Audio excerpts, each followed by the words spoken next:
अस्सलाम वालेकुम। जीत की सोच में खुशामदीद। मैं हूं आपका मेजबान लुकमान अली। पाकिस्तान और इंडिया के दरमियान खेला जाएगा एशिया कप 2025 का फाइनल मैच। एशिया कप की 41 साल तारीख में पहली बार ऐसा हो रहा है कि पाकिस्तान और इंडिया एक साथ फाइनल में पहुंचे हुए हैं। और अगर मजमूई तौर पर बात करें तो एशिया कप के टाइटल ज्यादा से ज्यादा भारत ने जीत रखे हैं। 8 टाइटल भारत ने जीते हुए हैं, जबकि इसके अलावा 6 श्रीलंका ने और उसके बाद सिर्फ 2 पाकिस्तान ने जीते हैं। लेकिन इससे पहले कभी ऐसा नहीं हुआ कि पाकिस्तान और भारत दोनों टीमें एक साथ फाइनल में पहुंची हो। भारत ने बहुत सारे फाइनल्स खेले हैं, श्रीलंका ने बहुत सारे फाइनल्स खेले हैं, पाकिस्तान ने तकरीबन 5 फाइनल्स खेले हैं आई थिंक, और इनमें भारत से कभी भी फाइनल में टाकरा नहीं हुआ है। लेकिन इतवार के रोज यानी कि कल दोनों टीमें आमने सामने होंगी। पाकिस्तान फाइनल में पहुंचा है और साथ में भारत भी फाइनल में पहुंचा है। भारत ने जिस तरह की क्रिकेट खेली है उस पर बात करेंगे, और साथ में पाकिस्तान ने इस पूरे टूर्नामेंट में जिस तरह की क्रिकेट खेली है उस पर बात करेंगे। और यहां से हम आगे बढ़ेंगे कि क्या इस परफॉर्मेंस के साथ जिस तरह से पाकिस्तान खेलता रहा है ये टूर्नामेंट, क्या हम भारत को अब शिकस्त दे सकते हैं। इसी टूर्नामेंट में हमने 2 मैचेस भारत के साथ खेले हैं, यानी कि पाकिस्तान ने खेले हैं, और उन दोनों मैचेस में पाकिस्तान को शिकस्त हुई है। अब फाइनल मरहले में पाकिस्तान ऐसा क्या करे कि पाकिस्तान भारत को हरा दे, उसके लिए क्या करना पड़ेगा। बहुत सारी चेंजेस होंगी या चेंजेस नहीं होंगी, या फिर हमारे बैटर्स को क्या करना पड़ेगा। जो पहले मैचेस में गलतियां की हैं उनको अब नहीं करना है। तो फिर इसी पर हम बात करेंगे, इसी पर आज के शो की डिबेट होगी कि पाकिस्तान इंडिया के दरमियान जो फाइनल टाकरा होने जा रहा है, क्या 2 मैचेस हारने के बाद हम तीसरे मैच को जीत पाएंगे या नहीं। अगर ये मैच जीत जाते हैं तो फिर आप पहले वाले दोनों मैचेस भूल जाएंगे और आपका पलड़ा भारी हो जाएगा। इसी पर बात करेंगे। लेकिन आज एक डेवलपमेंट भी हुई है, वो ये है, इसको आप डेवलपमेंट कह लें या इसका एक तसलसल कह लें, कि जो कुछ इस टूर्नामेंट में चल रहा है कि आज फोटोशूट होना था दोनों कैप्टन्स का। और हमेशा ऐसा होता है कि इवेंट्स में जब भी टीमें फाइनल में पहुंचती है तो उससे पहले एक फोटोशूट होता है ट्रॉफी के साथ, और ये सारी चीज़ें की जाती हैं। लेकिन ऐसा नहीं हो सका क्योंकि पाकिस्तान और भारत के दरमियान कुछ मामला चल रहे हैं। जैसे शुरू से ही पहले मैच से जो पाकिस्तान इंडिया का मैच था उससे लेकर अभी तक ये सिचुएशन अभी कहीं ना कहीं दोबारा अपना रंग पकड़ती हुई नजर आती है। हमारे साथ जबरदस्त पैनल मौजूद है, स्टूडियो में हमारे साथ मौजूद हैं अबू बकर भट्ट, और इसी तरह से हमारे साथ वीडियो लिंक पर मौजूद हैं अरसलान खोखर साहब। अरसलान, बहुत बहुत शुक्रिया भाई आपका भी। और इसी तरह से हमारे साथ मौजूद हैं अली ताबिर साहब। अली, आपका भी बहुत शुक्रिया भाई। अब आगाज करेंगे। अरसलान खोखर साहब, आज काफ़ी लंबे अरसे के बाद हमारे साथ शो में आए हैं। सर, सवाल पूरा पाकिस्तान यही कर रहा है कि भारत के साथ हमने इसी टूर्नामेंट में 2 मैचेस खेले हैं, उन दोनों मैचेस में शिकस्त हुई है। क्या हम तीसरे मैच में यानी कि फाइनल में पाकिस्तान भारत को हरा सकता है? हर कोई यही सवाल कर रहा है, आपके सामने भी यही सवाल है, और यहीं से आज की डिबेट का आगाज करते हैं। अरसलान साहब, क्यों नहीं हरा सकता यार, जब कल श्रीलंका 202 रन कर सकती है तो पाकिस्तान क्यों नहीं कर सकता। श्रीलंका को तो पाकिस्तान ने हराया, इसी टूर्नामेंट में हराया, तो पाकिस्तान भी कर सकता है। बस सिर्फ एक काम करना है पाकिस्तान ने, और वो है अपनी बैटिंग लाइनअप से हाथ जोड़कर कहना कि भाई बॉलरों को सांस लेने का मौका दो। ये पिचेस बॉलर्स के लिए अच्छी भी हैं और पिटाई के लिए भी बहुत अच्छी हैं, इक्वल एंड है, तो जरा बॉलर्स को सांस लेने का मौका दो। अगर पाकिस्तान पहले बैटिंग करता है बगैर डरे, 190 से कम स्कोर फाइनल के लिए प्रेशर क्रिएट नहीं करेगा। 170 वगैरह ये इंडिया के लिए बहुत बड़ा प्रेशर स्कोर नहीं होगा, हमने पहले भी देख लिया। और श्रीलंका ने कल थोड़ा सा अजीब सा मैच हुआ, उस पर मैं लाजमी बात करूंगा। जी जी। जब लास्ट बॉल थी, 2 रन रह गए थे, बैटर ने 2 रन लिए, तीसरा रन बन रहा था, फील्डिंग बेस हो रही थी, उसने मुड़ के नहीं देखा, वो ढीठों की तरह लेटा रहा। उसे ये था कि शायद हमने सिर्फ बराबर ही करना है। किसका? मैं कह रहा हूं कि उसे ये लगा था कि शायद हमने मैच को बराबर करना है, जीतना नहीं है, और वो रेस्ट पर चला गया। मैं इस पे बात करता हूँ। अब आप देखें, जब एक बैटर को आवाजें दे रहा है दूसरा बैटर और वो मुड़ के नहीं देख रहा, वो लेटा हुआ है, शुक्र को शुबात नहीं पैदा हो जाते हैं। उसके बाद आप देखिए जय सूर्या जो इतना सीनियर है, उसकी घास अकल चरने चली गई। उसने वो ओपनर जिसने सेंचुरी बनाई उसको नहीं भेजा, और वो ऐसे थक्कर थक्कर कमांडो जैसे प्लेयर्स को भेज दिया उसने, और वो मेरी समझ से बाहर है। उसके बाद आप जरा नोटिस करें, एक तो ये काम हुआ, फिर अंपायर जुड़ गया। अर्शदीप जिसने हाँ, पूरे मैच में टिका के मार खाई थी, उसको विकेट देने के लिए अंपायर जुड़ गया, और वो डेड बॉल करवार दे दी, और वो आउट भी नहीं हुआ प्लेयर, वो रन भी नहीं हुआ, वो रन आउट भी नहीं हुआ। और आउट अजीब दे भी दिया पहले। एग्जैक्टली कल का मैच बड़ा अजीब था ना। हाँ। मतलब आप सुपर ओवर खेलने जा रहे हैं और 2 रन करते हैं सुपर ओवर में, और अंपायर अर्शदीप को विकेट दिलवाने की इतनी जल्दी करता है कि वो रन आउट छोड़ के आउट दे देता है, जबकि वो आउट था भी नहीं। और जिस तरह की अपील अर्शदीप ने की थी, साफ नजर आ रहा था वो आउट नहीं है यार, बॉल बहुत दूर गई थी। कल बहुत अजीब और गरीब सिचुएशन थी। तो अब पाकिस्तान भी 200 कर सकता है, इसमें ऐसी कोई बात नहीं है। पाकिस्तान के बैटर्स में मुझे सिर्फ सही। 2-3 चीजों के खिलाफ है। एक हारिस का इशू है, एक हम्म। साइम अयूब का इशू है, एक फखर का इशू है, एक आपके हुसैन तलत का इशू है। अब ये और सलमान अली आगा इतने स्टिफ और डंडा प्लेयर है सलमान अली आगा कि उनकी टांगों के बीच में से और बैट और पैड के बीच में से बॉल निकल रही है, मजाल है वो बंदा हिल जाए। रन आउट होता है तो मजाल है कि वो डाइव करके अपना रन आउट बचा ले। हम्म। अजीबो गरीब सिचुएशन में ये लोग खेल रहे हैं, लेकिन अल्लाह अल्लाह करके कल पहुंच गए हैं फाइनल में। अगर कोई कहे कि बड़ा कमाल हो गया और हम फाइनल में पहुंचे, भाई आप बहुत छोटी टीमों से, सी ग्रेड बी ग्रेड टीमों से हम्म। खेल के पहुंचे। एक वर्ल्ड क्लास टीम है इंडिया, 2 मैच आप उसके साथ खेले, दोनों हारे। अब आपने जीतना ही जीतना। अब आप बताएं ना, फाइनल में पहुंचे तो डिजर्व करते हैं, तब आप पहुंचे हैं। बांग्लादेश बहुत अच्छा खेली है इनके साथ मैच, और बांग्लादेश की बस, मैंने पहले भी कहा था आपके ही मॉर्निंग शो में कि बांग्लादेश का सिर्फ एक इशू है कि बांग्लादेश जी जी। बीच के जो ओवर्स हैं उसमें कैपिटलाइज नहीं कर सकती अपना स्कोर। हम्म। जिस दिन बांग्लादेश के ये नए प्लेयर कैपिटलाइज करना सीख गए ना स्कोर को, बीच के ओवर्स का, मिडिल ओवर्स का सही। स्कोर जो उस दिन से 10 के मुश्किलात बाद खड़ी है, हो जाएंगी। ठीक है अरसलान। शुरू कर दें। अबू बकर, आप चले, रात के मैच पर भी डिबेट चलेगी, लेकिन हम कुछ आगे बढ़ते हैं। पाकिस्तान पर ही हम बात करेंगे, पाकिस्तान इंडिया के मैच पर, क्योंकि वो मैच ऐसा था, कोई जीते या हारे उससे कोई स्पेशली ऐसा फर्क नहीं पड़ेगा, लेकिन उस मैच से एक ज़रूर तासुर मिला, और बल्कि यूं कहिए कि एक रास्ता ज़रूर खुला, एक विंडो ऑफ अपॉर्चुनिटी ज़रूर खुली कि 200 रन अगेंस्ट इंडिया हो सकते हैं। इंडिया की बैटिंग लाइनअप के खिलाफ पाकिस्तान की बैटिंग लाइनअप भी 200 रन कर सकती है। आप नहीं समझते कि पाकिस्तान को भी इसी तरह की क्रिकेट खेलनी चाहिए? और उनके गो के बुमराह नहीं है, लेकिन बुमराह को फेंटा भी पड़ रहा है इस टूर्नामेंट के अंदर, और अच्छी खासी मार पड़ी है। और क्या पाकिस्तान 200 रन बना सकता है इंडिया के खिलाफ? देखिए लुकमान, अभी तक जो टूर्नामेंट का पैटर्न है बड़ा फेयर एंड स्क्वायर आपका उसूल नज़र आ रहा है कि अगर आप पावर प्ले को यूटिलाइज कर सकते हैं, जब बॉल अर्ली ऑन बैट पे आ रही है, जो टीम भी, अभी हमने देखा कि जो भी टोटल्स 180s में हुए, इसके अलावा जो लास्ट मैच जिसका आपने जिक्र किया 200 प्लस दोनों टीम्स ने किया, तो दोनों टीम्स का अगर आप पैटर्न उठा के देखें तो पावर प्ले को उन्होंने बहुत अच्छे तरीके से यूटिलाइज किया, और यही वो एलिमेंट है जहां पे पाकिस्तान बहुत बुरी तरह लैग कर रहा है। एक इंडिया के साथ जो दूसरा मैच था, वहां हमने देखा कि पाकिस्तान ने अपनी जो परफॉर्मेंस है उसको थोड़ा सा स्टेप अप किया, तो हम कंपैरेटिवली अच्छा स्कोर करने में कामयाब हो गए। ऑल्दो इट वाजंट सफिशिएंट, जिस तरह का स्टार्ट मिला था पाकिस्तान को ज्यादा स्कोर करना चाहिए था। तो बिल्कुल जो बात आप कर रहे हैं कि अगर दूसरी टीम्स कर सकती हैं तो 100% पाकिस्तान भी कर सकता है, लेकिन मैं और आप इस पर सिर्फ बात ही कर सकते हैं, और ज्यादा से ज्यादा मैनेजमेंट और कोचेस जो हैं वो एग्जीक्यूशन के हवाले से बात तो कर सकते हैं, लेकिन प्रैक्टिकली करना पाकिस्तान के प्लेयर्स ने है। जब आप इतनी अनसेटल्ड टीम लेकर जाएंगे, अनसेटल्ड साइड लेकर जाएंगे, आपने एक बड़ा मोमेंटम गेन किया, हमारे ये ओपनर्स होंगे, उसके बाद आपको मेकशिफ्ट अरेंजमेंट में, चूंकि साइम अयूब की परफॉर्मेंस, उनकी जो बारी है वो अच्छी नहीं लग रही है, आपको फखर जमान को दोबारा ओपनर लाना पड़ा, तो इतने बड़े टूर्नामेंट में जाके जब आप मेकशिफ्ट अरेंजमेंट्स करते हैं तो डेफिनेटली चीजें सही नहीं होती। और अगर आप छोटे गोल को, जिस तरह अरसलान खोखर साहब ने भी जिक्र किया, अगर आप इसको ये अचीवमेंट मानना शुरू हो जाएंगे, फाइनल में तो हम पहुंच गए हैं जी, मैक्सिमम क्या होगा, रनर अप हो जाएंगे।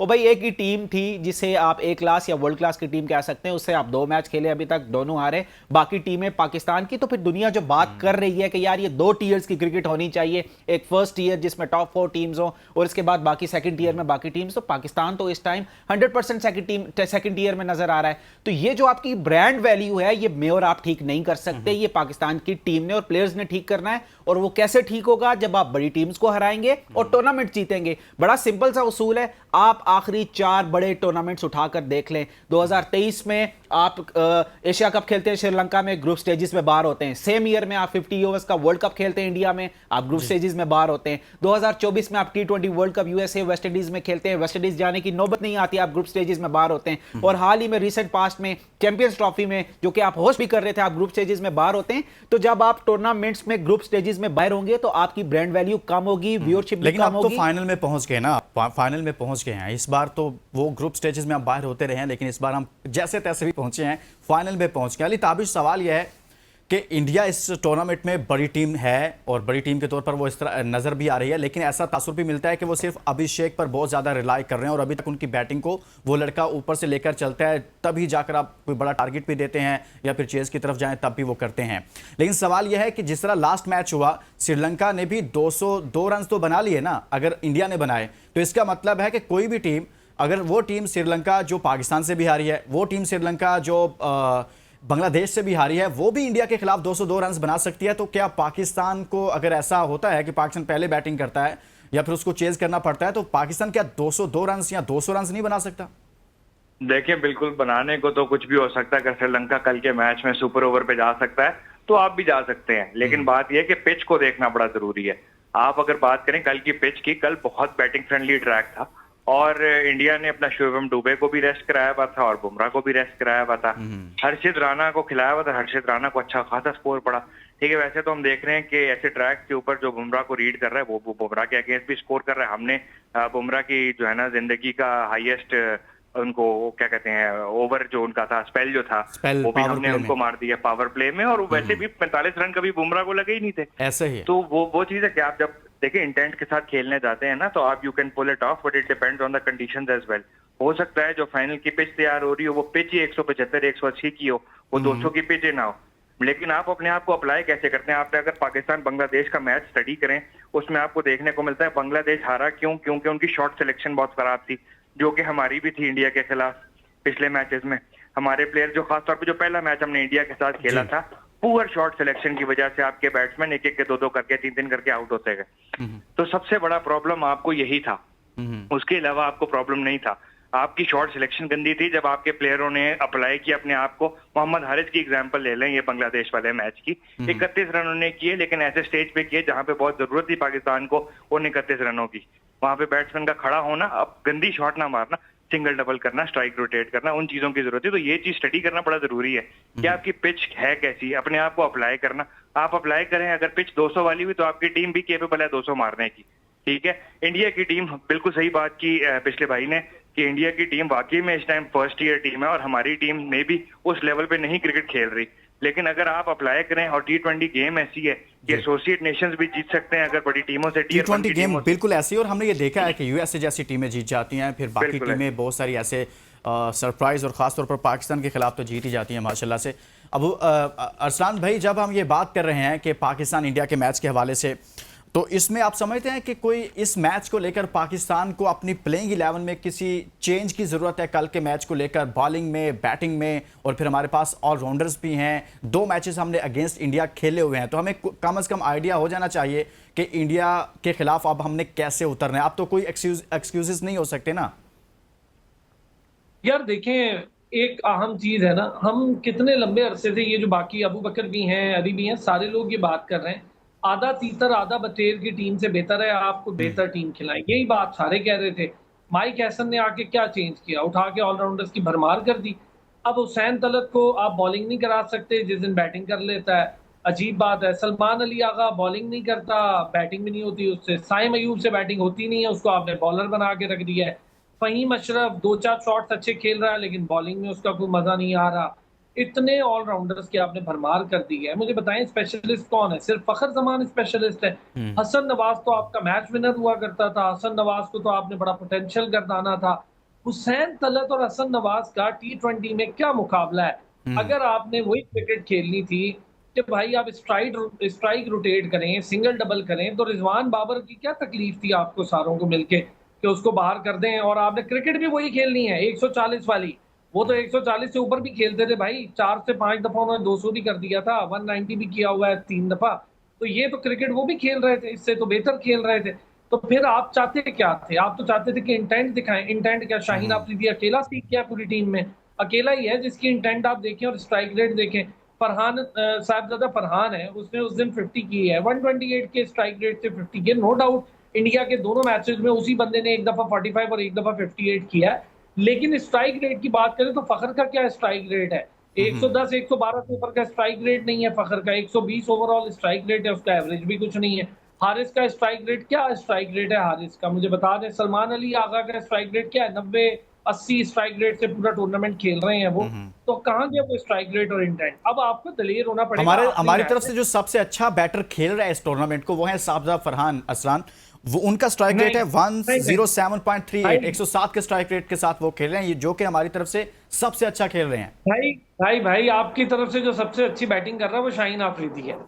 वो शाहीन अफरीदी है, जिस तरह की बैटिंग वो कर रहा है ना, जिस जगह आके वो स्कोर कर रहा है, वो अपने 25 से 30 जो ऐड कर रहा है ना, आप उसी से मैचेस जीत रहे हैं, उसी से सिर्फ मैचेस जीत रहे हैं। ये हारिस के 30 से आप मैच नहीं जीते। स्ट्राइक रोटेट कर रहा था हारिस, स्ट्राइक रोटेट करने को छोड़े, जब मारने का मौका आया 17वें से 20वें ओवर तक कैपिटलाइज करना था स्कोर, सीधा बॉलर को कैच दे दिया उसने। ये तो वो प्लेयर है। सेंसलेस बिल्कुल ही। और भाई जो क्रिकेट है ना, अब दलेर होके खेलनी होगी आपको। अगर सही। आपने 70 मेरी बात, आपने पहले 10 ओवरों में 91 किया इंडिया के अगेंस्ट, क्या आप मैच खेल रहे? आपका प्रॉब्लम है मिडिल ओवर, आपका प्रॉब्लम है मिडिल बैटिंग आपकी। 11 से 17 ओवर आप ये कैपिटलाइज ही नहीं कर पा रहे। 11 से 17 ओवरों में आप एवरेज स्कोर 29 या 30 कर रहे हैं, उसमें से 7 या 8 आपका एक्स्ट्रा चला जाता है, तो तब आपके 38 हो जाते हैं। भाई ये 7 ओवर कैपिटलाइज करने की जरूरत है। इन सर, ये 7 मैनेजमेंट ओवर किस पे मर्ज की दुआ है कि जो उन 11 से लेकर 17 तक या 16 तक के ओवर्स को मैनेज नहीं करवाती, खुद ऐसे बैटर्स को बैटिंग नंबर पर भेजते हैं जो टुक टुक करते हैं जाकर, और इंडिया के खिलाफ यही खुमियाजा भुगता है। इस पर बहुत बात हुई है इससे पहले भी। लेकिन अबू बकर, मेरा सवाल आपसे यह है कि क्या इस प्लेइंग 11 में इंडिया के खिलाफ अब पाकिस्तान को चेंजेस करनी चाहिए, और चेंजेस करनी चाहिए तो क्या होनी चाहिए? हसन नवाज पर बहुत बात हो रही है कि वो तो बड़ा अच्छा बैटर है, और जैसे उसको अगर बैटिंग पिच मिल जाए तो वो किसी को छोड़ेगा नहीं। आप नहीं समझते कि हसन नवाज को वापस लाना चाहिए अगेंस्ट इंडिया, और हुसैन तलत या किसी और ऑलराउंडर को जैसे फ़हीम अशरफ है, इनको ड्रॉप कर देना चाहिए? लुकमान, मेरे ख्याल से आप भी चाहते हैं कि मैं भी जो पाकिस्तान की इस टाइम कोचिंग मैनेजमेंट है उनके रंग में बिल्कुल ढंग जाऊं, जो कि बिल्कुल पिच कंडीशन को देखे बगैर ही पहले से ही प्रीएम्प्टिव डिसाइड कर लेते हैं कि हमने कौन सी प्लेइंग 11 खिलानी है, किसको बाहर करना है, किसको अंदर करना है। मेरे ख्याल से ठीक है, ये प्रेसिडेंट ज़रूर होता है कि आपने विनिंग कॉम्बिनेशन को मेंटेन करना होता है, लेकिन कल की पिच कौन सी होगी और उस पिच का वेयर एंड टेयर क्या है, उसको सामने रखते हुए मेरे ख्याल से इनको डिसाइड करना चाहिए कि आया हसन नवाज को हमें दोबारा ऐड करना चाहिए। एंड टू मी बिल्कुल ऐड करना चाहिए। आप तो उसको आपके यही कप्तान जनरेशनल टैलेंट के तौर पे सामने ला रहे थे, और अगर जनरेशनल टैलेंट को आपने खिलाना ही था तो उसको पूरा मौका देते। स्पेशली अबू धाबी वाली जो मैच था उसमें वहां पर हसन नवाज का होना बहुत जरूरी था। और अगर हम लास्ट मैच की भी बात करें, देखें नवाज और शाहीन को जब आपने प्रमोट किया, इन दोनों के सिंगल डिजिट में कैचेस ड्रॉप हुए। अगर ये कैचेस ड्रॉप ना होते, जैसा कि कहा जाता है कैचेस विन मैचेस, तो आज शायद सिचुएशन डिफरेंट होती। लेकिन somehow Pakistan has managed to go into the finals. तो अब पाकिस्तान इंडिया का अगर फाइनल है तो हमें इंडिया की स्ट्रेंथ को देखते हुए और उसके साथ साथ पिंच कंडीशन को देखते हुए फाइनल 11 को सिलेक्ट करना चाहिए। सही है। अली ताबिश, हसन नवाज पर कमेंट करें। बहुत डिबेट चल रही है पाकिस्तान में कि हसन नवाज को वापस लाया जाए, बड़ा अच्छा बैटर है, रन्स करने वाला है। इंडिया के खिलाफ पाकिस्तान ने ड्रॉप करके बहुत बड़ा ब्लंडर किया था, तो फाइनल में हसन नवाज की जगह बनती है वैसे? देखिए, मुझे जो करंट टीम का स्ट्रक्चर जो समझ आ रहा है, मुझे नहीं लगता ये टीम चेंज करेंगे फाइनल मैच के लिए। ठीक है, उसकी एक बड़ी वजह ये है कि आपने यही टीम खिलाई है, यही टीम आपको जो है ना 2 मैच जितवा के सुपर 4 के वो पहुंचा रही है फाइनल में। ठीक है, एक तो ये फैक्टर है। दूसरा फैक्टर ये है कि मैंने आपको पहले ही बता दिया था, पाकिस्तान और इंडिया के 3 मैच होने हैं, 3 में से 1 पाकिस्तान ने जीतना है। ठीक है, और वो क्या अब रही से फाइनल गया है। ठीक है, मतलब आप कह रहे हैं कि फाइनल पाकिस्तान जीतने जा रहा है? देखें, वो जो मेरी साइंस जो जितनी मैंने लगा ली है इसको इस कैलकुलेशन में, वो यही कहती है। उसके साथ साथ मुझसे कोई एग्री करे ना करे, वो अरसलान भाई तो डिसएग्री कर रहे हैं, वो सारे हिला रहे हैं, तेज तेज कह रहे हैं कि यार अली क्या बात कर रहे हो यार। मैं बिल्कुल देखें यार कुछ चीजों में ना ये सारे ना, इससे पहले मैच इन्होंने जितवा दिया था इंडिया वाला के सुबह उठेंगे, मेरा ट्वीट आप सारे सेव कर लें, मेरे सोशल मीडिया पोस्ट सेव कर लें, हम ये मैच जीतने जा रहे हैं। भाई ऐसे मैच नहीं जीता जाता कि 2 वो जीते और 1 आप जीते। बीसीसीआई के बारे में मैं आपको बड़ा क्लियर बता रहा हूँ, वो मैच हारने पर बिल्कुल कॉम्प्रोमाइज नहीं करेगा। मैच हारने पर बीसीसीआई की टीम में कॉम्प्रोमाइज नहीं करेगा। आपने मैच जीतना है तो आपने अपना फॉर्मूला लगाना है भाई। पिच देखकर हमने कौन सी टीम कभी सिलेक्ट कर ली है, हमें तो खुद नहीं पता चलता पिच कैसी है, उसकी क्या रीड है। बॉलर नहीं हम सिलेक्ट कर पाते पिच देखकर, तो आप टीम बैटिंग की बात कर रहे हैं। कोई ऐसे मैच नहीं जीता जाता कि 2 वो जीते और 1, ये कोई फॉर्मूला नहीं है। आप अच्छा खेलेंगे आप जीत जाएंगे, आप अच्छा नहीं खेलेंगे तो आप तीसरा भी हार जाएंगे। Very simple. बिल्कुल बात ऐसी है, बात बिल्कुल ऐसी है। लेकिन जो everything that has conspired to this point for this match, ठीक है, वो बड़ा इंपॉर्टेंट है। मेरी क्या कहते हैं, याद हो अगर लुकमान आपको, तो पीएसएल की भी यही प्रेडिक्शन थी बाबर आजम के स्कोर को लेके, और आपके सामने शायद वो सीधी भी हो गई थी। अब माय पॉइंट बीइंग कि मेरी प्रेडिक्शन मैं कोई ज्योतिषी नहीं हूँ, मैं कोई माइंड रीडर नहीं हूँ। अल्लाह करे कि आपकी ये प्रेडिक्शन ठीक हो। ठीक है, बट द पॉइंट है कि जो चीजें जिस हिसाब से पाकिस्तान के लिए सीधी हुई है ना, ठीक है, पाकिस्तान का पिछला मैच जो इंडिया के खिलाफ था वो इतना कोई बुरा नहीं खेला था। आपने कुछ चीजें गलत की थी। ठीक है, आपने बस वही चीजें सीधी करनी है जो आपने बांग्लादेश और श्रीलंका के मैच में सीधी की हैं।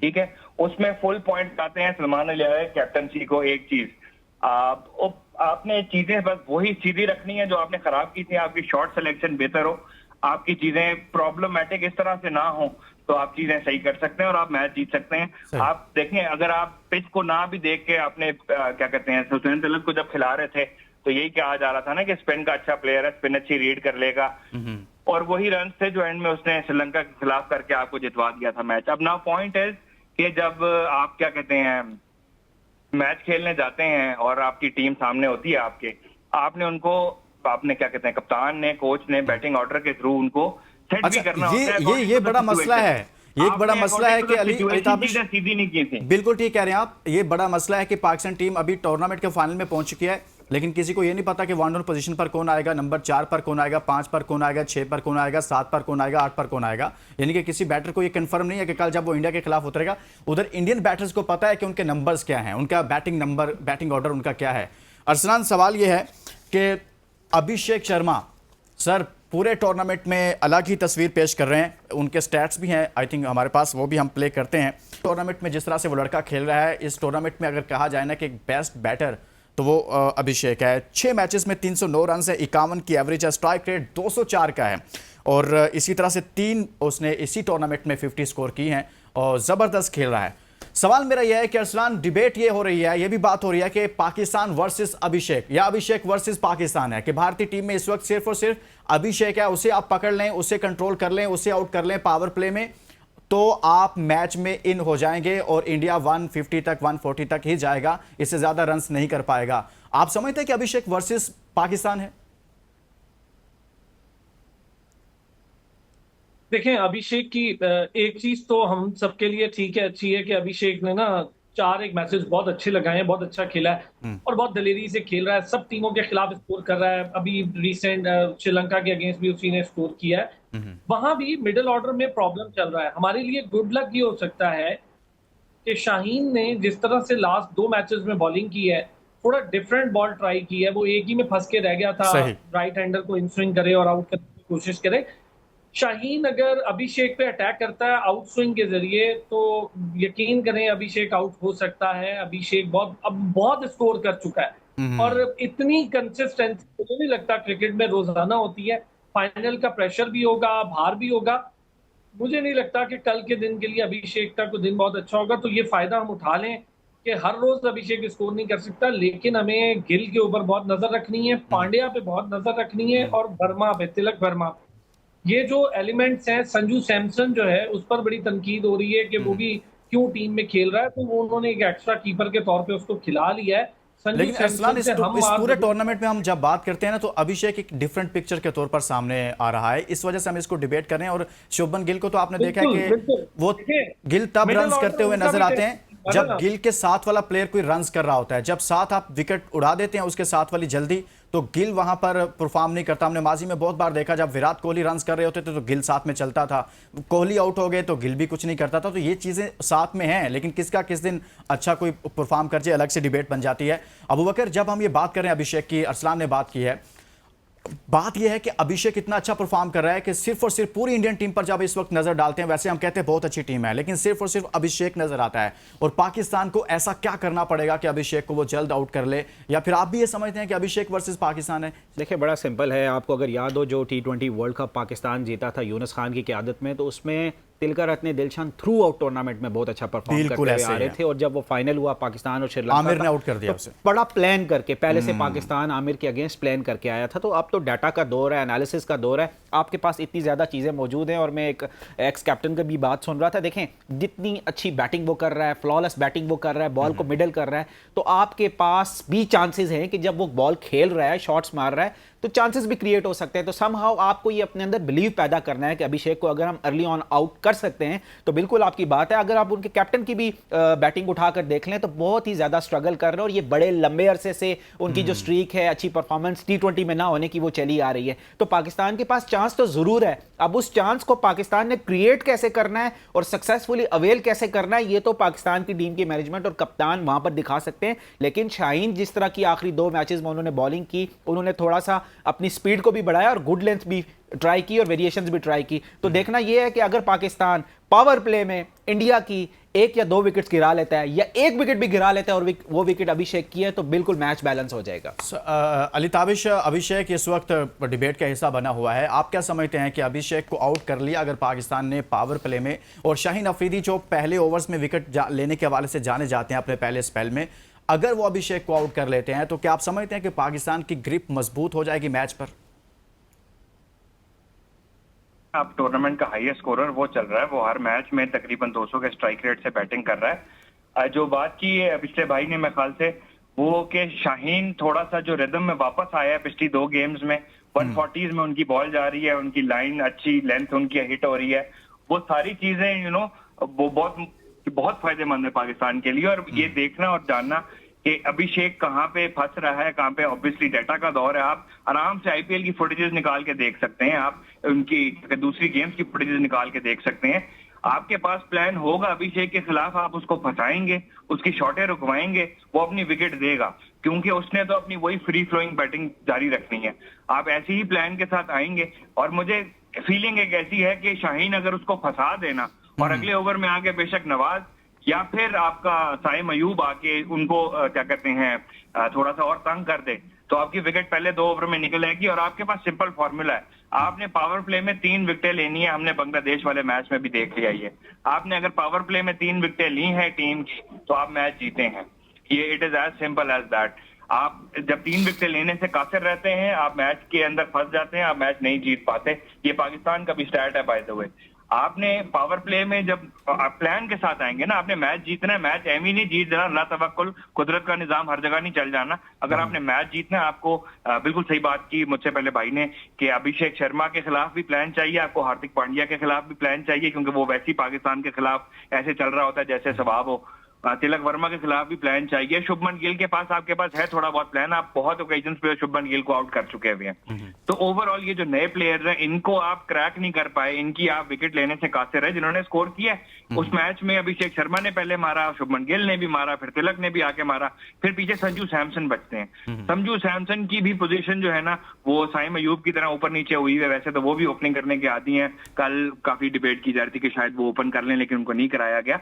बट देन अगेन आपके प्लान्स, आप कह रहे हैं कि जो पावर प्ले है वो काफी अहम है। अगर इंडिया बैटिंग करता है तो आपको उसमें 2 से 3 विकेट लेना बहुत जरूरी है, और उसका इन्हिसार सारे का सारा आई थिंक शाहीन शाह अफरीदी पर होगा। अरसलान खोकर साहब, सर आप समझा पाएंगे कि साइम अयूब क्या कर रहे हैं इस टूर्नामेंट में? हमने तो बतौर बैटर उनको लेकर गए थे, और अब वो एक बॉलर के तौर पर सामने आ चुके हैं। 8 विकेटें वो ले चुके हैं। इससे पहले ज़्यादा विकेटें पाकिस्तान की तरफ से शाहीन अफरीदी की 9 विकेटें हैं, और 8 विकेटें उनकी हैं, 9 ही आई थिंक हारिस की भी हो गई हैं।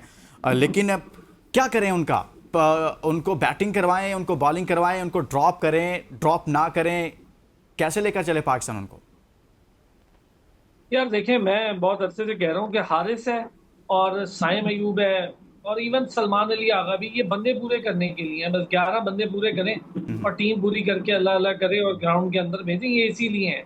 अब जो काम साइम कर रहा है वो साइम का काम नहीं है, हमें उससे बैटिंग चाहिए। ये काम तो सुफियान को खिला लेते भाई, सुफियान भी कर लेता है यार, फहीम अशरफ की जगह खिला लेते, वो भी कर लेता, बेहतर था। आप अब नहीं लेकर गए, अब हम उस पर डिबेट नहीं करते, लेकिन अब्बास आफरीदी अगर इस टीम में होते तो बहुत अच्छे तरीके से आप कम से कम इंडियन टीम को फंसा के रखते। वो पांड्या स्टाइल के बॉलर भी हैं और बैट्समैन भी बहुत अच्छे हैं, वो फंसा के रखते अब्बास आफरीदी, लेकिन बहरहाल हमने उनको नहीं, हमारा तो सही है। अबू बकर, साइम अयूब का क्या करें सर? रन्स कर नहीं रहे, बतौर हम ओपनर उनको लेकर गए थे, फिर हम 1 डाउन पोजीशन पर लेकर गए, वहाँ भी रन्स नहीं कर रहे। आखिरी मैच में भी 0 पर आउट हो गए, उससे पहले 0 पर आउट। एक मैच में थोड़े से रन्स कर दिए उन्होंने, और वो भी जैसे कि ये सबको मालूम है। बॉलिंग वो कर रहे हैं। अब साइम अयूब का क्या करें? उनसे हमें विकेटें चाहिए या उनसे हमें रन्स चाहिए? देखिए, एक माइक हैसन का ये एक माइंडसेट ज़रूर है, और इस टाइम अगर आप मेरी बात से एग्री नहीं करेंगे तो शायद ज़्यादती करेंगे कि पाकिस्तान क्रिकेट जो है वो इस्लामाबाद यूनाइटेड के पैटर्न पे चल रही है। और साइम अयूब की, मेरे ख्याल से आपका जो पर्टिनेंट क्वेश्चन है वो साइम अयूब की बैटिंग के हवाले से है, क्योंकि देखें उनकी जो प्राइम रिस्पॉन्सिबिलिटी थी, हम बहुत ज़्यादा रिलाय कर रहे थे। जिस तरह अभिषेक शर्मा की परफॉर्मेंस है, अगर उस लेवल की तो नहीं, लेकिन एटलीस्ट उससे 50% लेवल की हम साइम अयूब से परफॉर्मेंस एक्सपेक्ट कर रहे थे, और 4 दफ़ा वो डक पे आउट हुए हैं इस इवेंट में। तो साइम अयूब की बैटिंग बैटिंग का कोलैप्स, मेरे ख्याल से इसका सबसे बड़ा आंसर हनीफ मलिक साहब को देना चाहिए कि साइम अयूब की जो नेचुरल बैटिंग थी आप उसको चेंज करके एक लेवल 2 के कोच के साथ उसको निखारने की कोशिश कर रहे हैं, और उसका क्या एंड रिजल्ट है। मेरे ख्याल से जब वो यहां पर आएंगे और अगर हमें मौका मिला तो हम जरूर पूछेंगे हनीफ मलिक साहब से कि ऐसा क्या आपने तजर्बा करने की कोशिश की कि एक अच्छा वाला बैट्समैन जो अच्छी परफॉर्मेंस दे रहा था, और हम साइम से एक्सपेक्ट भी नहीं कर रहे थे, कुछ बैट्समैन या हार्ड हिटर्स ऐसे होते हैं जिनको आप प्रॉपर बैट्समैन बनाने की अगर कोशिश करेंगे तो उनका जो नेचुरल फिनोमेना है, नेचुरल जो बैटिंग हिटिंग पावर्स है वो कॉम्प्रोमाइज हो जाएंगी। जिस तरह अगर आप ये चाहते हैं कि फखर जमान को आप उस तरह खिलाने की कोशिश करें जिस तरह प्रॉपर एक टेक्निकल टेस्ट बैट्समैन खेलता है, तो नहीं हो सकता। उसी तरह साइम अयूब भी उसी कैटेगरी में फॉल करते थे। तो मेरे ख्याल से पर्टिनेंट क्वेश्चन हनीफ मलिक साहब से पूछना चाहिए, जिनको लेवल 2 की बेस के ऊपर आपने पाकिस्तान टीम की नेशनल टीम का कोच लगा दिया, और पाकिस्तान की बैटिंग का हाल क्या है वो आपके सामने है। बैटिंग का हाल ये है कि सर आप 11 से लेकर 17 ओवर्स में 28 रन करते हैं, 30 रन करते हैं, 16वें ओवर में आप 2 रन करते हैं, और डिबेट ये हो रही है कि स्पिनर्स को आप खेल नहीं पा रहे। तो बैटिंग कोच पर भी सवाल उठ रहा है। अली ताबिर साहब, ये बैटिंग कोच हनीफ मलिक साहब टीम के साथ मौजूद हैं, ये क्या कर रहे हैं सर? बहुत सारे लोगों को तो यही नहीं पता होगा कि हमारे बैटिंग कोच कौन है पाकिस्तान में, क्योंकि ऐसे कोच को लगाया गया जिनके बारे में शायद बहुत सारे लोग नहीं जानते होंगे। लेकिन पाकिस्तान टीम स्पिनर्स को नहीं खेल पा रही, हमारे बैटर्स का नंबर चेंज हो रहा है क्योंकि वो परफॉर्म नहीं कर पा रहे। तो बैटिंग कोच क्या कर रहे हैं टीम के साथ? नॉट जस्ट कोच भी ले आए पूरी दुनिया के, आपका जेसन गिलेस्पी भी कोच था, गैरी क्रिस्टन भी कोच था, बॉब वुलमर भी कोच था, आपका कितने कोचेज रहे हैं, और पाकिस्तान की टीम की एग्जिट्स कितनी डिफरेंट जगहों पे रही हैं। ठीक है, बात सिर्फ कोच की नहीं होती। देखें, कोच ने तो सिखाना है, ठीक है, आपने अप्लाई जो अपने आप को करना है। बेसिक बात यह है कि आपने जब साइम अयूब की बैटिंग पोजीशन चेंज नहीं की, उससे पहले भी उन्होंने डाक किए हैं। ठीक है, उन्होंने गलत शॉट सिलेक्शन की है, और ऐसा बैटर जो है साइम अयूब जैसा खास तौर पे, ठीक है, वो जाना जाता है अपनी क्या कहते हैं मतलब एक फ्री फ्लोइंग बैटिंग की वजह से, और वो फ्री फ्लोइंग बैटिंग आपको मिलती है थोड़े से जब बैटिंग विकेट्स होती हैं कि बॉल बल्ले पे पूरा आ रहा होता है। अब पिचेज ऐसी रही हैं जिनके ऊपर बॉल बल्ले पे पूरा नहीं आया, साइम ने शॉट ने अपनी खेलने की कोशिश की, लेकिन it did not come of. ठीक है, वो कट पे आउट हो गए, वो लेग बिफोर आउट हो गए, वो बॉल खड़ी करके क्या ड्रॉप पे आउट हो गए, क्या ड्रॉप हुआ उसके बाद आउट हो गए।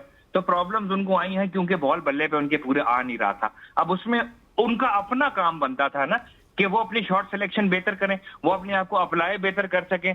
ठीक है, तो यही बिल्कुल सेम फिलॉसफी अप्लाई करती है मोहम्मद हारिस के ऊपर। एक अमेजिंग पोटेंशियल, क्रेजी किस्म का बैट्समैन, पीएसएल खेलता है, पहले जो पाकिस्तान के लिए खेला उसने जो है ना वो इंटेंट दिखाया, सब कुछ दिखाया, बट द प्रॉब्लम इज आपकी शॉट सिलेक्शन ही ठीक नहीं होगी। ग्राउंड में जाके कोच ने तो बैटिंग करनी नहीं है, आपने अपने आप को अप्लाई नहीं करना, आपने लॉजिक नहीं लगानी कि सिचुएशन क्या है, मुझे कैसी बैटिंग करनी है। अगर आप इतनी बेसिक चीज नहीं कर सकते तो फिर सिर्फ कोच का मसला नहीं है ना, फिर बैटर का भी मसला है। Then again that being said, Saim Ayub को क्या कहते हैं जो पोजीशन है वो भी फर्क डाल रही है उनकी बैटिंग पे, उनके माइंडसेट पे, बैटिंग को लेकर खास तौर पे, क्योंकि 3 डक्स आपकी लगातार लगी हो तो वैसे ही आपके दिमाग में आप कह रहे हैं कि वो दबाव में है, प्रेशर में, इस वजह से भी परफॉर्म नहीं कर रहा है। सही बिल्कुल है। तो वो तसलसल उसी तरह से चलता जा रहा है, लेकिन ड्रॉप इसलिए नहीं कर सकते चूंकि वो विकेटें ले रहे हैं। अरसलान खोखर साहब, sir Kuldeep Yadav versus Pakistan middle order, हमारा middle order sir Kuldeep Yadav का सामना कर पाएगा इस टूर्नामेंट में और इस मैच में, फाइनल मैच में? यार देखिए, कुलदीप को ना हम अच्छा खेल रहे थे, बीच में हम करते वही हैं जहां पर आपके ये प्लेयर्स आ जाते हैं ना, हारिस, सलमान अली आगा जो मिडिल ऑर्डर है हमारा, हुसैन तलत, इन्होंने बड़ा अजीबोगरीब फिनोमेना पकड़ लिया है। ये इतने ज्यादा फंस जाते हैं कि एक 20 ओवर के मैच में 40-40, 50-50 डॉट बॉल्स खेलते हैं। अच्छा, यही बात मैं बाबर के टाइम पे भी करता था, अबू बकर खुद उनको याद है, हम लोग करते ये बात कि वो 20-20 40-40 बॉलें आप डॉट खेलेंगे तो फिर मैच में रह क्या जाएगा, फिर आपको क्या बचेगा आपके पास कि 80-90 गेंदों पे कितना स्कोर करें। यहाँ पर डॉट बॉल्स का बड़ा इशू है। साइम अयूब की आप अभी थोड़ी देर पहले बात कर रहे थे ना, तो साइम को भी मिडिल तक जाना है भाई, वो वन डाउन भी आ रहे हैं, तो मिडिल ओवर्स में उन्हें खेलना, उन्हें ओपनर से बचाया कि चलो वन डाउन खेल लो। वो साइम का प्रॉब्लम ये है कि जब से इंजरी से वापस आया ना साइम, अभी कोच की बात कर रहे थे भाई, कोच ने तो उसको जो भी बताया होगा, ये तो साइम हमें तब बताएगा ना जब साइम 50-60 रन करेगा, हम देखेंगे कि यार बहुत स्लो किए, बहुत तेज किए, गलत किए, वो तो कर ही कुछ नहीं रहा, तो कोच ने क्या बताया ये हमें कैसे पता चलेगा। ये तो तब पता चलेगा जब स्कोर करे। पहले बॉल पे आगे उसने शॉट मारने की कोशिश की इंडिया के अगेंस्ट, आपने देखा ही और तमाम प्लेयर्स जो ऐसे परफॉर्मेंसेस दे रहे हैं अरसलान, एक और मसला आ रहा है कि शॉट सिलेक्शन का वाकई में बहुत बड़ा मसला है कि सीधा कैच देते हैं, डाइव भी नहीं करना पड़ता फील्डर को, कोई एफर्ट नहीं करनी पड़ती, जहां फील्डर लिया होता है सीधा उसके पास कैच आता है। तो ये भी एक बहुत बड़ा मसला है। लेकिन एक और आज जो इशू है उस पर भी मैं बात करना चाहूँगा प्रोग्राम के आखिरी हिस्से में, हमारे पास बहुत कम टाइम है। वो ये है कि आज फोटोशूट होना था दोनों कैप्टन्स का, दोनों टीमों पाकिस्तान और भारत के कप्तानों का फाइनल के लिए, लेकिन वो नहीं हो पाया। अबू बकर, ये क्या रवैया है इस टूर्नामेंट में? पूरे टूर्नामेंट में ऐसे ही चल रहा है, कहीं हाथ नहीं मिलाए जाते, कहीं पर कुछ ना कुछ ऐसी चीज़ें चल रही हैं। और ये तो होता है कि ट्रॉफी के हवाले से दोनों कैप्टन खड़े होते हैं, फोटोशूट होता है, लेकिन आज भी नहीं हो सका। इसकी क्या वजूहत हैं? देखिए लुकमान, ये चीज़ें यहाँ पर अब रुकेंगी नहीं। ये जो प्रेसिडेंट सेट होता जा रहा है ये अब हर जगह पे आपको नजर आएगा। पैरेलल वर्ल्ड में आपको पता है कि विमेन वर्ल्ड कप भी चल रहा है। हाँ। तो फॉर द फर्स्ट टाइम जो सेरेमनीज है कप्तानों की, वर्ल्ड कप से पहले जो प्री वर्ल्ड कप जो सेरेमनीज होती है वो 2 जगहों पे हो रही हैं। 4 टीम्स श्रीलंका में और 4 टीम्स इंडिया में हैं। पाकिस्तान की जो कप्तान हैं वो श्रीलंका में मौजूद हैं, जो इंडिया की कप्तान है वो भारत में मौजूद हैं। तो ये चीजें अब आईसीसी के इवेंट्स में भी रेप्लिका करती हुई नजर आ रही हैं और ये बात यहां पर रुकेगी नहीं। अब आज रात को जो पाकिस्तान क्रिकेट बोर्ड के चेयरमैन हैं और एशियन क्रिकेट काउंसिल के प्रेसिडेंट भी हैं मोहसिन नकवी ने जाना है दुबई, और डेफिनेटली वो आपकी फाइनल की सेरेमनी का हिस्सा होंगे। तो आप उसका भी बायकॉट कर दें भाई, आप उसमें भी पार्टिसिपेट करें। तो अगर आपने ये डबल फेस जो हिपोक्रेसी है इसको खत्म ना किया तो क्रिकेट बहुत ज्यादा इफेक्ट होना शुरू हो जाएगी। और अभी ये इस चीज की शुरुआत है। अगर आप आगे देखें कि पहला मैच जब पाकिस्तान और भारत का था तो बहुत ज्यादा सोशल मीडिया में भारत की तरफ से जब ये आया कि हम ऐसे कर देंगे, और फिर सूर्या कुमार यादव की अपनी बैटिंग तो चूंकि कॉम्प्रोमाइज थी, लेकिन वो भारतीय सेंटिमेंट्स को उन्होंने सामने रखते हुए जो पॉलिटिकल एक्टिविटीज शुरू की उसकी वजह से कोई इस बात पे बात नहीं कर रहा कि उसकी अपनी बैटिंग परफॉर्मेंस कैसी है। तो अब उसके बाद आज जो फाइनल है तो ये वही पाकिस्तान है, वही टीम है। आज बिग स्क्रीन्स में वहां पर मैच दिखाने की तैयारी की जा रही है और जितने ब्रॉडकास्टर्स हैं और जितने इंडिया के सोशल मीडिया जो ट्रेंडर्स हैं वो आज पाकिस्तान और भारत के मैच की हाइप बना रहे हैं। तो ये सारे सोशल मीडिया गिमिक्स होते हैं। ये हमें डबल फेस हिपोक्रेसी खत्म करनी है, खेल को खेल रहने दें। और पाकिस्तान आज दिन तक डे 1 से अपने उसूल पे कायम है कि हमने स्पोर्ट्स में पॉलिटिक्स को इन्वॉल्व नहीं करना। सही है। लास्ट कमेंट सर, अबू बकर, कौन जीतेगा कल का मैच, पाकिस्तान या फिर इंडिया? देखिए हिस्टोरिकली पाकिस्तान ने जितने भी फाइनल्स खेले इंडिया के साथ, जिसमें 3-4 से ज्यादा टूर्नामेंट्स में अगर टीमें 2 फाइनल है, एक 2009 का वर्ल्ड कप है, एक चैंपियंस ट्रॉफी है, और 3 पाकिस्तान जीता और 2 भारत जीता। 2007 का वर्ल्ड कप। जी और उसमें से भी एक फाइनल वो था 2007 में, आपको याद होगा जब मिसबाह, बिल्कुल बड़ा क्लोज मैच था, पाकिस्तान हार गया। तो आई स्टिल बिलीव कि पाकिस्तान के पास चांस पहले 2 मैचेस से ज्यादा फाइनल ज्यादा है। अरसलान भाई, कौन जीतेगा सर कल? सर मुझे उम्मीद है इंशाल्लाह पाकिस्तान जीतेगा, क्योंकि एक टीम कितना अपनी विनिंग स्ट्रीक को बचा के रख सकती है, एक प्लेयर कितना बेहतरीन तरीके से हर मैच में 50 कर सकता है, तो ये फायदा पाकिस्तान को उठाना चाहिए। सूर्या कुमार यादव आउट ऑफ सही हो गया। After all India is not Australia. Ali Tabish, last comment, Pakistan या फिर इंडिया? देखिए मैं तो पहले ही कहा हुआ है, लेकिन उसको सपोर्टिंग आर्ग्यूमेंट ये है कि पाकिस्तान की, जो अभी पिछले भाई ने बात की कि पाकिस्तान के पास मोमेंटम थोड़ा सा ज्यादा है, क्योंकि पाकिस्तान जो वो कहते हैं ना peeking at the right time, आपकी चीजें सारी अलाइन जो हो रही हैं वो बेहतर हो रही हैं इंडिया से। इंडिया के खिलाफ श्रीलंका ने कल 200 आप कह रहे हैं नुक्ते से नुक्ता मिल रहा है और ये सारे नुक्ते इस तरफ मिल रहे हैं कि पाकिस्तान कल का मैच जीत रहा है। आपकी जुबान मुबारक हो। बहुत बहुत शुक्रिया आबिश, बहुत शुक्रिया अरसलान खोकर साहब, बहुत शुक्रिया अबू बकर बिन तलत साहब, आप सब हमारे साथ मौजूद रहे। और आज के शो में हमने बात की है कल पाकिस्तान और इंडिया के दरमियान एशिया कप 2025 का फाइनल टाकरा होने जा रहा है, इसी हवाले से बात की है। इजाज़त दीजिए, अपना बहुत सारा ख्याल रखिए, अल्लाह हाफिज़।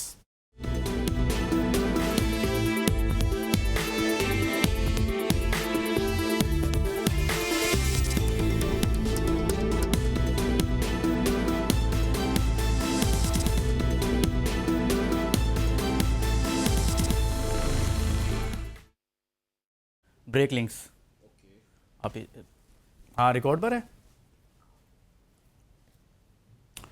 हम बात कर रहे हैं एशिया कप 2025 के फाइनल टाकरे के हवाले से। एक ब्रेक लेते हैं, ब्रेक के बाद वापस आएंगे तो मजीद बात करेंगे। Stay with us. Welcome back. Asia cup 2025 का फाइनल टाकरा खेला जाएगा कल इतवार के रोज और इसी पर बात कर रहे हैं कि पाकिस्तान की बैटिंग लाइनअप क्या कर रही है। Welcome back. हम बात कर रहे हैं एशिया कप 2025 के फाइनल टाकरे के हवाले से, लेकिन अभिषेक शर्मा जो इस टूर्नामेंट में भरपूर परफॉर्म कर रहे हैं उसका तोड़ क्या है पाकिस्तान के पास, इस पर बात करेंगे इस ब्रेक के बाद। Welcome back. और ब्रेक पर जाने से पहले हमने बात की है कुछ पाकिस्तान की मजमूई बैटिंग के हवाले से। खासतौर पर अभिषेक शर्मा काफ़ी इस टूर्नामेंट में अच्छा परफॉर्म कर रहे हैं, तो क्या पाकिस्तान उनको पकड़ सकेगा, इस पर बात करते हैं।